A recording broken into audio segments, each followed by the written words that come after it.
Première vidéo de l'année, donc bonne année à tous ceux qui étaient avec nous en live hier, les deux gros lives, ou tout simplement bonne année à vous qui êtes là et qui découvrez cette vidéo, qui peut-être tombée sur la chaîne, donc bonne année à vous. Bienvenue chez le gros parleur de l'action et du ciné d'auteur. Bonjour à vous les cinéphiles et les sérivores dans ce cas-là, bonne année à vous, bienvenue dans cette vidéo consacrée à Cobra Kai saison 3. Alors, si par hasard c'est la première fois qu'on se voit, sachez que sur cette chaîne, on parle de cinéma divers, de temps en temps de séries télé. J'essaye de parler de films actuels, mais pas que, aussi de donner un peu envie de découvrir des pépites, donc des très bons films aux gens, et on fait ce qu'on peut. Pour la petite histoire, je me permets aussi de vous dire que peut-être pour comprendre cette vidéo, il faut savoir que j'ai été professeur de karaté, 3e dan, donc j'ai une vision un peu particulière. Donc, cette troisième saison de Cobra Kai, qu'est-ce qu'on l'a attendu? Elle était censée sortir au mois d'avril, à l'époque où la série était encore sur YouTube, et à cause du Covid, elle a été repoussée. Pour tout vous dire, c'est l'œuvre que j'attendais le plus, celle qui m'a le plus embêté qu'elle soit repoussée. Aïe, aïe, aïe, aïe, qu'est-ce que j'adore les deux premières saisons. Et bon, bah du coup, je les ai vus il y a un moment maintenant, hein, donc je les ai pas forcément toutes fraîches en tête, mais qu'est-ce que je les avais aimées. Et forcément, depuis c'est sorti sur Netflix, plein de monde a découvert cette série Cobra Kai qui, je le sais, on est d'accord, elle est géniale cette série. Certes, elle a des défauts, on va pas le nier, elle a plein de défauts, du karaté pourri et tout ça, mais c'est ce qui fait le charme de Karate Kid. Et donc cette saison 3 suit évidemment la fin de la saison 2, donc retour à l'école, et on se souvient que ça avait fini avec quelque chose de gros. Quelque chose que, en live, peut-être pas dans la vidéo de la saison 2, j'avais qualifié peut-être de trop gros d'une certaine manière. Et pourquoi ça? Tout simplement parce que ça casse un peu la situation. Et d'ailleurs, cette saison casse un petit peu la situation actuelle. Alors, si jamais vous ne comprenez pas ce que je veux dire par ça casse la situation actuelle, je parle de la situation actuelle au moment de la fin de la saison 2, en fait. C'est-à-dire que cet événement allait redistribuer les cartes, échanger un peu la chose. Et c'est ce qui va se passer dans cette saison-ci. Pourquoi? Parce qu'avec l'événement tragique qu'il y a eu à la fin de la première saison, et ben forcément, on n'allait plus se faire juste des guéguerres d'école au niveau de qui recrute comment, de quelle philosophie du karaté et tout ça. On est dans quelque chose un petit peu plus grave. Là, on a vraiment dépassé un stade. Et on perd un peu tout ce côté, comme je l'avais dit, philosophie de vie, être agressif, saisir les occasions, ou alors être plutôt peace et laisser passer les choses sans se prendre la tête, etc. etc. Tout ça, c'est un petit peu mis au placard. Mais malgré tout, au niveau de l'histoire que nous raconte cette saison, on retrouve les mêmes principes. Donc, monsieur Johnny Lawrence et monsieur Daniel LaRusso qui peuvent pas se blairer, etc., etc. Donc, on retrouve tout ça, les élèves qui sont là au milieu, qui se font un peu la guéguerre et tout ça, même plus qu'un peu la guéguerre. On retrouve tout ça, mais je trouve qu'on perd un petit peu cette fibre qui, moi, évidemment, me parlait énormément, en plus simplement de la philosophie de vie, aussi de la manière de pratiquer les arts martiaux, tout ça, l'enseignement. Plein de petites choses que j'adorais dans cette série qui se sont un tout petit peu perdues, je trouve. Mais c'est normal, au vu de l'événement justement de cette fin de la deuxième saison, ici on est dans quelque chose de beaucoup plus grave, et je trouve que ça vire vraiment... ça vire vraiment sérieux et parfois même dangereux, malsain. Là, ça devient vraiment une guerre des gangs.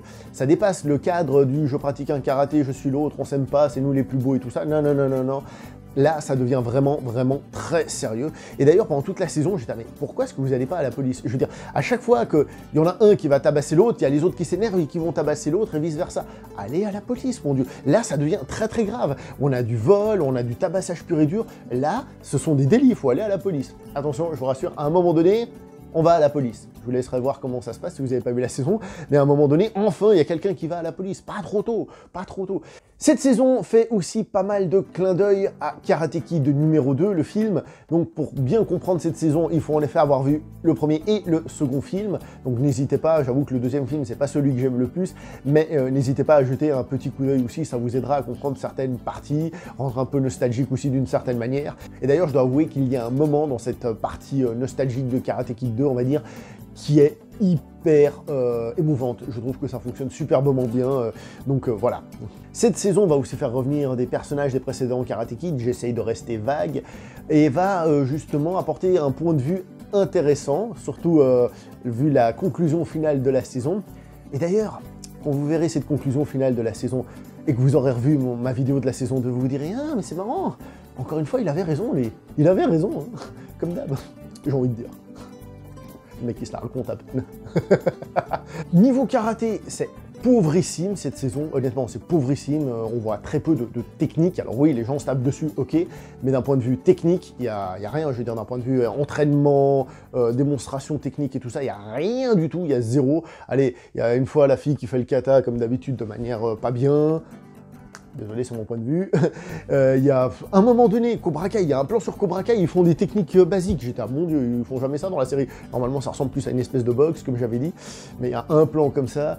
Et honnêtement, tout ce qui est entraînement et tout ça, il n'y a que dalle là-dedans. On ne voit rien du tout dans cette saison. C'est pour ça que je trouve que l'on perd vraiment l'aspect karaté pour se concentrer sur un aspect guerre des gangs que je trouve dommage et malsain. En même temps, c'était normal, hein, je reviens donc là-dessus, on ne pouvait pas faire 5 saisons en restant pile au même endroit. Je vous ai toujours dit que c'était une série qui était en équilibre précaire. Pourquoi précaire? Parce qu'un équilibre super difficile à trouver là au milieu, et qu'à un moment donné, forcément, la série devait évoluer. Et ben voilà, ça c'est la saison où la série évolue, tant mieux d'une certaine manière, mais on y perd une partie. Donc c'était normal qu'on la perde, mais ça me fait un petit peu mal au cœur quand même. Niveau karaté, je tiens quand même juste à préciser qu'on va introduire une nouveauté vite fait, à savoir celle en japonais donc des kyusho, donc le principe des points vitaux. Et c'est marrant parce que la manière qu'ils ont de frapper ici, poum, frapper ici en dessous, là, pam, c'est un truc que j'ai plutôt vu dans les arts martiaux philippins, pour dire que c'est des choses qu'on retrouve dans plein de trucs différents. Après, évidemment, c'est karaté qui disait, donc c'est-à-dire c'est un petit peu exagéré tout ça. Et même ce principe, je vous avoue que je l'ai trouvé un petit peu mal utilisé dans la saison pour le moment, parce que la personne dit à un moment, donc je dis la personne pour pas dire quel personnage, quand l'adversaire veut faire la guerre, il veut absolument t'attaquer, alors parfois il faut en gros lui enlever ses armes. En gros, le paralyser avec les points vitaux. Alors déjà, c'est très joli en combat de vouloir juste, je te paralyse et puis c'est tout. Bon, ça c'est un autre débat, on est dans un film, enfin dans une série télé, on est bien d'accord. Mais surtout, je trouve l'utilisation de ça pas super bien faite, justement d'un point de vue, entre guillemets, philosophique, parce que quand tu regardes la série, tu te dis, en effet, ce serait bien de faire que les attaques s'arrêtent.